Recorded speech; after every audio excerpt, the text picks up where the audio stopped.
N'hésitez pas à vous abonner à la chaîne de Weeds and Division pour ne rater aucune des futures vidéos. Bon visionnage.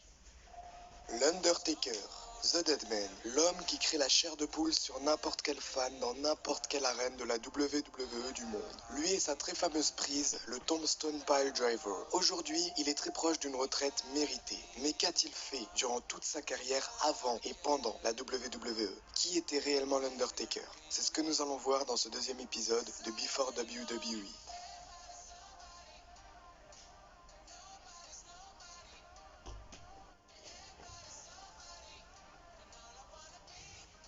L'Undertaker fait ses débuts en 1984 sous le pseudonyme de Texas Red à la World Class Championship Wrestling au Texas, où il y perd son premier match contre Bruiser Brody. 4 ans plus tard, en 1988, il quitte la fédération pour rejoindre la Continental Wrestling Association, où il y catch sous des gimmicks variés. Le 1er avril 1989, il remporte le premier titre de sa carrière, le championnat poids lourd unifié de la USAWA, sous le pseudonyme de The Master of Pain, en battant Jerry the King Lawler. L'Undertaker remporte également le WCWA Texas Heavyweight Championship le 5 octobre 1989 sous le nom de The Punisher, à la suite du forfait du titre par le précédent champion, Eric Ambre. Les premières apparitions de l'Undertaker au grand public débutent quand il rejoint la WCW en fin 1989. Il y prend le pseudonyme de Mean Mark Calous et forme avec Dangerous Dan Spivey l'équipe The Skycrapers, qui est managée par Teddy Long. Les Skycrapers ont une rivalité avec les Road Warriors qui se stoppent prématurément lors du départ de Spivey de la WCW.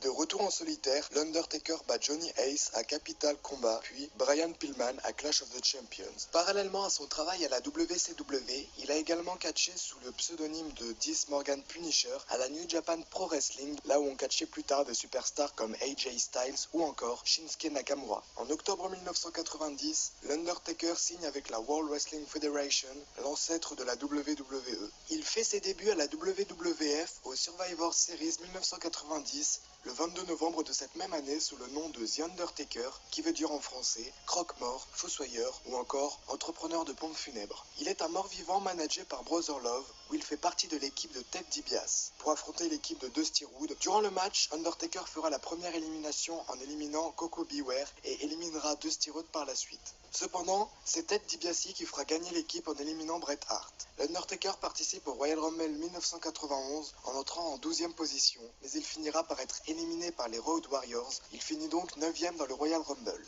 Quelques mois après ses débuts, Brother Love lui présente son nouveau manager, Paul Bearer, que vous devez sûrement connaître en voyant cette image, qui va devenir son ami, mentor et gardien de la célèbre urne d'où l'Undertaker tirait sa force. À ses débuts, l'Undertaker plaçait souvent ses adversaires vaincus, souvent des simples jobbers, dans un sac Jimmy Superfly Snuka lors de WrestleMania 7, débutant sa streak d'invincibilité aux annuels WrestleMania. Ensuite, il commence une longue rivalité avec Hulk Hogan. Un an après son arrivée à la WWF, il gagne contre Hulk Hogan au Survivor Series en 1991, le titre de champion de la WWF, qu'il perdra 6 jours plus tard contre ce même Hulk Hogan lors d'un match revanche de This Today in Texas. Il participe au Royal Rumble 1992 en entrant en 20e position, mais il se fait éliminer par Hulk Hogan et finit en 17e position. Il continua ensuite une belle carrière en tant que The Undertaker. En 2000, l'Undertaker se blesse au bras et ne peut pas participer au WrestleMania de cette même année. Il reprend les matchs en mai seulement. Son retour marque un changement dans son personnage et une nouvelle gimmick. Il abandonne le Tombstone Pile Driver pour une nouvelle prise de finition et qui se nomme The Last Ride. Ce fameux retour se déroule lors du pay-per-view Judgment Day en 2000 sous le look d'un motard pour attaquer Triple H, mais l'arbitre spécial Shawn Michaels utilise cette attaque comme prétexte pour disqualifier The Rock. Plus tard, l'Undertaker fait équipe avec The Rock et Kane et bat Triple H, Vince McMahon et Shane McMahon lors de King of the Ring 2000. Il bat Kane lors de SummerSlam par des comptes à l'extérieur. En effet, il avait enlevé le masque de son demi-frère et celui-ci s'est donc enfui. Après WrestleMania, il forme une équipe avec son demi-frère Kane qui s'appellera The Brother of Destruction, qui durera plusieurs mois. Les Brothers of Destruction s'opposeront notamment à Stone Cold Steve Austin et Triple H dans une rivalité brutale. Juste après WrestleMania, il remporte le WWF Tag Team Championship, mais le perdront à Backlash 2001 contre Steve Austin et Triple H. Il ne remportera pas le WWF Championship à Judgment Day face à Steve Austin à cause de l'intervention de Triple H. L'Undertaker et son frère remportent le WWF Tag Team Championship une fois de plus à SummerSlam, faisant d'eux les premiers doubles champions par équipe de l'histoire de la WWF. Ils perdront le titre de la WWF contre les Dudley Boys. Il entame une rivalité avec Ric Flair. À No Way Out 2002, il perd contre The Rock suite à une distraction de Ric Flair. Pour que Ric Flair accepte de l'affronter à WrestleMania, il ira jusqu'à attaquer son propre fils. À WrestleMania 18, l'Undertaker battra finalement Ric Flair. À No Mercy, un Biker Chain match a lieu entre lui et Brock Lesnar pour le championnat de la WWE. Il perd après une intervention du FBI et de Vince McMahon.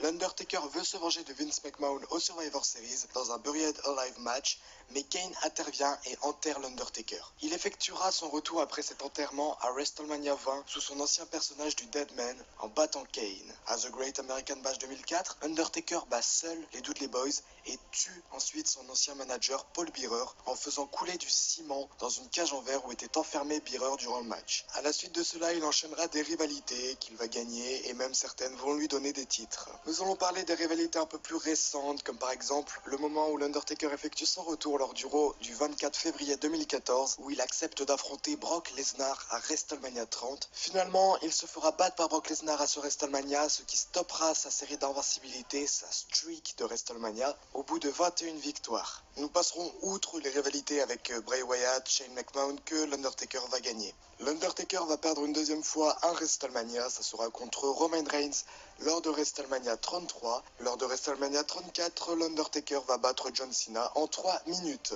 34 ans de carrière dans le catch, 28 au sein de la WWE, l'Undertaker s'est forgé un palmarès irréprochable.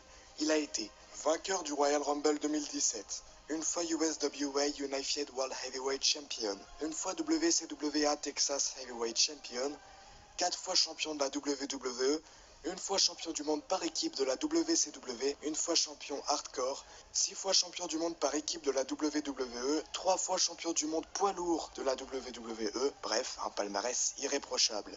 L'Undertaker, c'est avant tout un personnage mythique, une gimmick très connue dans le monde entier, qui a forgé un personnage inoubliable, qui restera sûrement à jamais l'une des plus grandes légendes du catch. Voilà, n'hésitez pas à vous abonner à la chaîne de Wits and Division pour ne rater aucune des futures vidéos en approche sur la chaîne. Bye bye tout le monde.